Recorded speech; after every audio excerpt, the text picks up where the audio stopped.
정부 규제가 강화되면서 법인을 통한 부동산 투기 사실상 어려워졌다고 볼 수 있어요. 모든 단계에서 주택을 취득하게 되면 제약이 많고요. 상업용 부동산을 제외한 주택은 법인 명의로 취득하는 게 현재로서는 매우 비효율적인 선택이라고 할 수 있죠.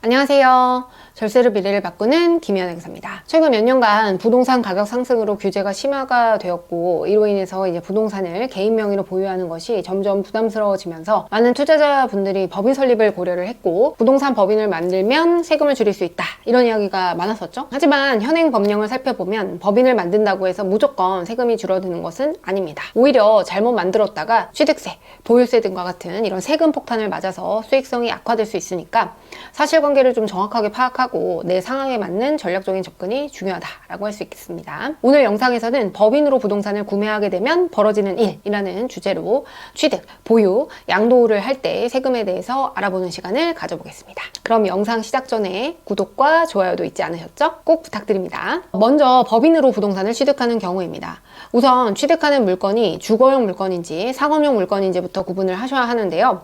상업용 물건은 취득세율이 4%이지만 5년 이내에 신설법인으로 본점 소재지가 대도시 내에 있다면 5년 동안은 중과가 적용이 돼요.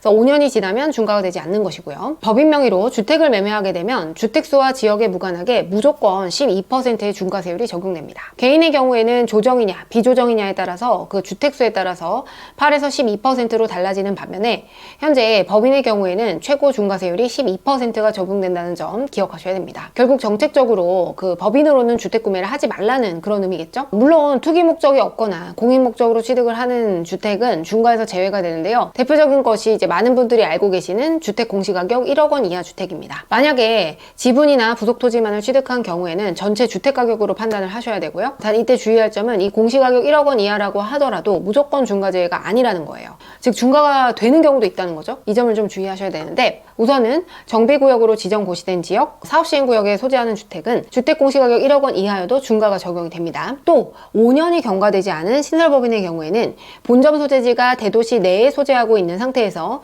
대도시 내에 있는 주택을 취득하는 경우에는 12%의 중과세율이 그대로 적용이 돼요. 여기서 대도시라고 하면 그 수도권 가밀 억제 권역에서 가산디지털, 구로디지털, 서울온수산업단지, 마곡산업단지를 제외한 지역을 의미하거든요. 수도권 가밀 억제 권역은 수도권 정비계획법 시행령 별표 1에서 규정하고 있는 지역인데요. 대표적으로 서울특별시 전 지역, 경기도 구리, 하남, 고양, 수원시 등에 해당이 돼요. 반면에 용인이나 김포 이런 곳들은 수도권 가밀 억제 권역이 아니죠. 이런 곳들은 이제 중과가 안 되는 것이고, 그래서 많은 분들이 그 주택 공시가격 1억 원 이하이기만 하면 무조건 취득세 중과가 되지 않는다, 이렇게 잘못 알고 계시다가 법인을 세워가지고 주택을 취득하는 바람에 취득세 폭탄을 맞고 당황하시는 경우를 많이 봤습니다. 취득세는 보통 주택 공시가격 1억 이하면 1%이기 때문에 12%랑 비교를 하면 거의 12배 차이입니다. 그렇기 때문에 꼭 신중하게 확인을 하셔야 되겠죠. 다음으로 법인에서 이제 부동산을 취득한 뒤에 보유하는 단계의 세금을 알아볼 텐데요. 보유할 때 재산세 같은 경우에는 중과가 없고 물건별로 부과가 되죠. 개인에게 부과되는 그 재산세와 그냥 동일하다고 보시면 돼요. 그래서 별로 많은 분들이 고민 안 하시는데, 문제는 종합부동산세입니다. 그래서 법인으로 취득한 종부세가 이게 또 만만치가 않아요. 취득세야 그냥 한 번 내고 나면 끝이지만 이 종부세는 매년 납부를 하셔야 되거든요. 그렇기 때문에 버티기가 쉽지 않아요. 그래서 법인의 종합부동산세 계산을 해보면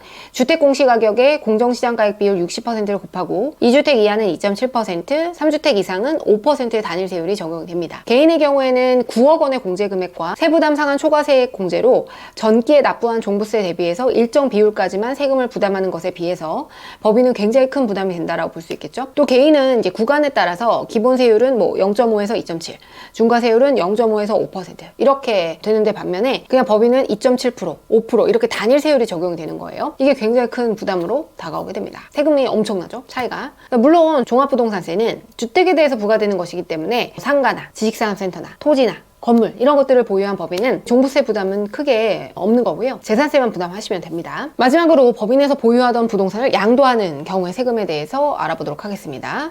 이 법인에서 부동산을 양도하게 되면 개인과 달리 이 양도 차익에 대해서 양도세가 아니라 법인세를 납부하게 되거든요. 개인은 양도세를 납부하게 되죠. 만약에 건물을 매각을 해서 10억 원 정도의 양도 차익이 발생했다라고 하게 되면 9에서 19%의 법인세를 부담하면 그만이에요. 근데 이때도 그게 주택이라면 제재가 있게 됩니다. 그래서 법인이 주택이나 별장, 조합원 입주권, 주택분양권, 비사업용 토지 소득세를 양도를 해서 만약 양도소득이 발생하게 되면 기본적인 법인세 외에 별도로 토지 등 양도소득에 대한 법인세를 추가로 납부하셔야 되거든요. 주택의 경우에는 10%가 추가과세가 되고요. 비사업용 토지는 10%가 추가과세가 됩니다. 예를 들어서 법인에서 보유하던 주택을 팔았고 10억 원의 양도초액이 발생하게 되면 기본 법인세 1억 7천 외에 10억 원에 대한 20%인 2억 원을 추가로 납부해야 되죠. 총 부담세액은 결국에는 3억 7천만 원이 되겠죠. 물론 주택이 아니라 건물을 팔았다면 1억 7천만 내면 추가과세 없이 끝나게 되는 문제였던 거죠. 그래서 세금 차이가 어마어마하죠. 결국 정부 규제가 강화되면서 법인을 통한 부동산 투기 사실상 어려워졌다고 볼 수 있어요. 모든 단계에서 주택을 취득하게 되면 제약이 많고요. 상업용 부동산은 괜찮아요. 근데 상업용 부동산을 제외한 주택은 법인 명의로 취득하는 게 현재로서는 매우 비효율적인 선택이라고 할 수 있죠.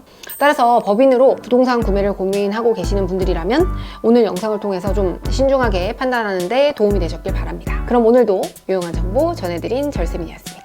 시청해주셔서 감사합니다. 안녕!